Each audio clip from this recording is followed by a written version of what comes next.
Today, President Park Geun-hye arrives in Paris for a state visit celebrating 130 years of diplomatic ties between South Korea and France. North Korea's top diplomat meets the Chinese president in Beijing as the US Treasury Department declares North Korea a primary money laundering concern. First, prosecutors in South Korea seize more than 900 Volkswagen and Audi vehicles as the probe into Volkswagen's emissions rigging scandal deepens. Stay tuned for these stories and more.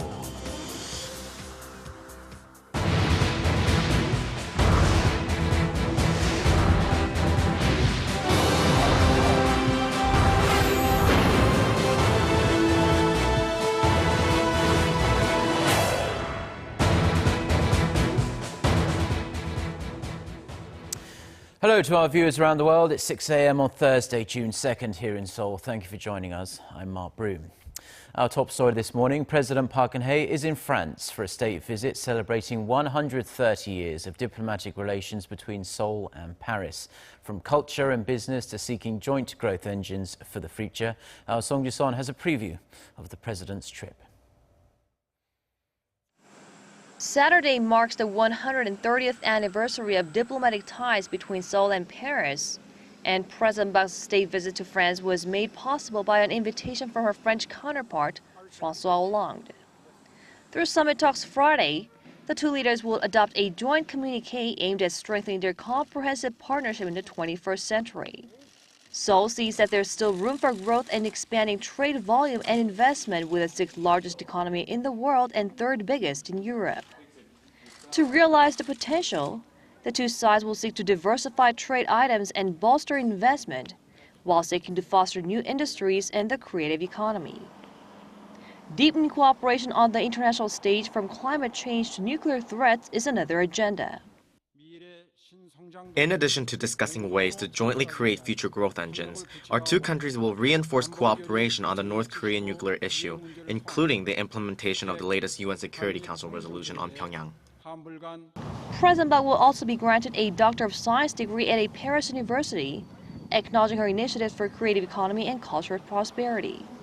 President Park's official schedule begins with a business forum and partnership on Thursday, followed by a culture event highlighting Hallyu. To further promote the Korean wave, a K-Culture Week is being held in 9 cities across France. Song Ji-sun, Arirang News, Paris. Now, President Park Geun-hye's trip to France is the first state visit by a Korean leader to that country since the turn of the century. And it coincides, of course, with the 130th anniversary of diplomatic relations between the two sides. So, for a look at the past, present and future of Korea and France's long-standing friendship, Kwon Jang-ho reports. Presidents Park and Hollande shaking hands has become a familiar sight in the last 3 years, with relations between the two countries active and healthy as ever. Diplomatic ties started in 1886 with the signing of the Treaty of Friendship, Commerce and Navigation. Relations were suspended during Japan's colonial rule in Korea, but they were revived with the Korean War as some 3,400 French troops fought alongside South Korea and the UN forces. Since then, diplomatic, economic and cultural ties have flourished. Annual trade between the two countries stood at over $8.5 billion as of 2015. Both countries have established mutual culture centers, and academic exchanges are at an all-time high. For South Korea, France plays a key role in rallying international support to put pressure on North Korea. In addition to signing the UN resolution against North Korea, France led the charge for the EU to separately impose further sanctions on the regime, as well as looking to add more sanctions of its own. North Korea is a key issue. France may not have official diplomatic ties with North Korea, but they do play an important role in providing humanitarian aid and engaging in cultural activities. Their influence and pressure in enforcing the sanctions is especially important. For President Park's latest visit, Korea is looking to cement France's stance on North Korea, as well as expand economic and cultural exchanges between the two countries. Experts say Korea should also look to work with France in playing a bigger role in dealing with global issues, such as climate change and security. On one end of the Eurasian continent is France, and on the other is Korea, so their cooperation will be important, for example, in terrorism. Cooperation in preventative measures and sharing of information is key in fighting terrorism. Kwon Jang-ho, Arirang News. Now, a senior North Korean diplomat is still in Beijing on a mission to mend fences with the regime's longtime ally. On Wednesday, Lee Soo-young personally hand-delivered a letter from Kim Jong-un to Chinese President Xi Jinping. Kim Ji-yeon reports. Chinese President Xi Jinping reportedly told visiting North Korean envoy and vice chairman of the Workers' Party Lee Soo-young that all parties on the Korean peninsula should remain calm and exercise restraint by strengthening communication and dialogue to maintain peace and security of Northeast Asia. President Xi's remarks are believed to try to send a strong message to the regime to halt its provocative acts. China Meishina news agency reported that President Xi also emphasized that it's vital that Beijing and Pyongyang keep up their efforts to maintain friendly relations. President Xi also hoped North Korea could make greater achievements in economic development and improvements in the livelihoods of the North Korean people. Meanwhile, North Korea's former Foreign Minister Lee Soo-young delivered a letter to President Xi from North Korean leader Kim Jong-un. The letter is set to include Kim Jong-un's hopes to strengthen and develop the traditionally friendly ties with China. A local expert says Pyongyang may be trying to patch up relations with Beijing after they turned sour when China joined in the international bandwagon of imposing sanctions on the regime, following North Korea's series of missile tests and a fourth nuclear test conducted earlier this year. Right now, China and North Korea strategically share a mutual desire to improve relations.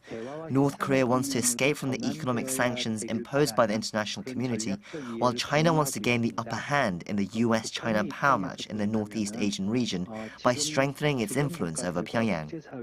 This is the first time in 3 years President Xi had a face-to-face with a senior North Korean official after meeting up with Secretary of the North Korean ruling Workers' Party Choi Dong-ae in 2013. Kim Ji-yeon, Arirang News. The top nuclear envoys from South Korea, the United States and Japan have reaffirmed their will to pressure North Korea until it starts to denuclearize. Since their adoption 3 months ago, Seoul's foreign ministry says the latest UN sanctions have started to take their toll on Pyongyang. Connie Kim reports. Chief nuclear envoys from South Korea, the U.S., and Japan remain steadfast on their stance to pressure North Korea to give up its nuclear weapons program. South Korea's Special Representative for Korean Peninsula Peace and Security Affairs, Kim Hong-kyun, met with his U.S. and Japanese counterparts Sang Kim and Kimihiro Ishikane on Wednesday in Tokyo for the first since North Korea's Workers' Party Congress in May.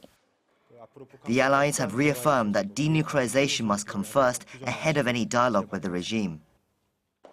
Kim added the international community must continue pressuring the North to bring change in its attitude, while the top nuclear chiefs of the U.S. and Japan underscored the importance of implementing the UN Security Council sanctions that were announced early March as punishment for Pyongyang's nuclear provocations. June 2nd marks the 90th day since the UN sanctions were adopted, with Seoul seeing significant results from UN Security Council Resolution 2270. South Korea has seen significant achievements in its diplomatic efforts to deregister vessels that North Korea owns or is operating. A government official has confirmed that China and Russia have banned entry of 27 ships from North Korea's Ocean Maritime Management Company, which was blacklisted under the recent UN resolution. North Korea's exports to its largest trading partner, China, took a toll as well, with 38% of Pyongyang's coal shipment dropping in April compared to the same period last year. North Korea's isolation is expected to deepen further as Kim Jong-un continues to defy international calls to walk the path of denuclearization. Connie Kim, Arirang News. And the United States is keeping the fire under the North Korean leadership by further locking the regime out of the U.S. financial system. The U.S. Treasury Department on Wednesday designated North Korea as a primary money laundering concern. Now, this powerful sanction is seen as punishment for the regime's nuclear and missile programs. It marks the first time Washington has blacklisted the North as a money laundering concern. A source within Seoul's foreign ministry says the initiative shows the U.S. is determined determined to maintain pressure on Pyongyang. The designation comes a day after a top North Korean official met Chinese President Xi Jinping in Beijing, and the two sides expressed their willingness to improve strained relations. Watchers say the designation could also be a message to China to keep the pressure on Pyongyang. 3 North Koreans who escaped from an overseas North Korean restaurant have arrived in South Korea. Seoul's Unification Ministry confirmed the defection on Wednesday, but wouldn't be drawn on the details, including the route they took to enter the country. However, unnamed government sources say the North Koreans are all women who worked at a restaurant in China's Shanxi province. They are said to have arrived in South Korea within the last 48 hours. It's believed the trio escaped around 2 weeks ago and were in Thailand before coming here. It's also reported that they did not have passports and travelled on land from China to Bangkok. The latest defections come just 2 months after 13 North Koreans fled en masse to the south from a restaurant in China. The OECD is forecasting a dismal 2017 for the global economy. It says it will continue to be low demand, trade activity, investment and other persisting factors next year. Oh Seong with the details. The OECD slashed its forecast for the global economy in 2017 to a modest growth of 3.3%, down roughly 0.3 percentage points. In its biannual report, the organisation said growth has been flat in advanced economies, while emerging markets have slowed down. Korea's growth rate in 2017 was also downgraded to 3%, down from its earlier projections last November, set at 3.6%. The report cited China's sluggish growth as well as the protracted slump of the global economy. It did, however, cast hope for Korea, saying that the government's effective structural reforms could reignite domestic demand and reverse the decline in export performance. Gradual recovery in the US and European markets are also expected to progress next year, while the prospects are rather dim for China and Japan, where growth rates are projected to fall 0.3 percentage points from this year. To stabilise the world economy, the report urged policymakers around the world to take prompt action in overcoming the low-growth trap of staggering investment, insufficient domestic and global demand, continued uncertainties, and a slow pace of structural reform. Instead of expanding monetary policies currently in place, the report recommended that governments employ extensive use of fiscal and structural policies, triggering market competition, increasing labour mobility, and strengthening financial stability. Oh Seong, Arirang News. German auto giant Volkswagen has been under fire in the wake of a massive emissions testing scandal that erupted last year. On Wednesday, Korean prosecutors seized almost 1,000 unsold Volkswagen and Audi models for suspected emissions standards violations. Kim Hae-sung has the details. The Seoul Central District Prosecutor's Office said 3 of Audi Volkswagen Korea's models, the Audi A1, A3, and Golf, have been confiscated from its vehicle inspection center in Pyeongtaek, south of Seoul. Prosecutors seized 956 unsold cars which were imported between last July and this January. The cars' engines passed Europe's stronger emission standards known as Euro 6, but Korean prosecutors suspect the models emit harmful gases that exceed Korea's emission standards. In March, prosecutors seized a small number of Audi Volkswagen cars from Pyeongtaek Center for investigation, but failed to get accurate results due to leaks in exhaust pipes. Korea is the first country to investigate Volkswagen cars that pass the Euro 6 emission standards. Prosecutors said the models could have violated air environmental protection law and will look into the exact cause of leakages in the exhaust pipes. Kim Hae-sung, Arirang News. Now, a French search vessel has picked up signals from one of the black boxes of missing EgyptAir flight MS-804. Egyptian and French investigators see this as a potential breakthrough in efforts to figure out what caused the plane to plunge into the Mediterranean on May 19th, killing all 66 people on board.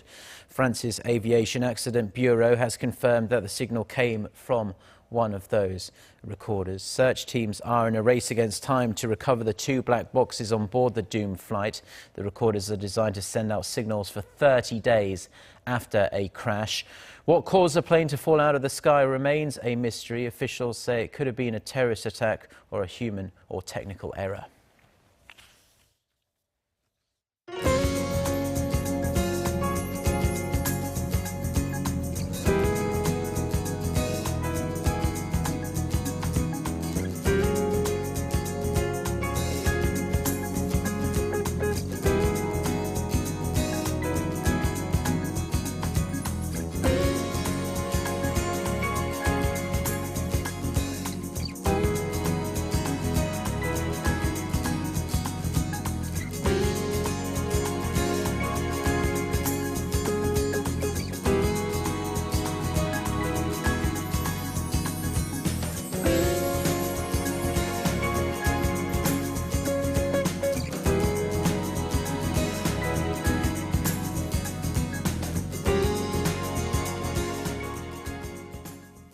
Well, that's all we have for now. I'm Mark Broom. Thank you as always for watching. We'll be back throughout the day with more newscasts. So until then, goodbye.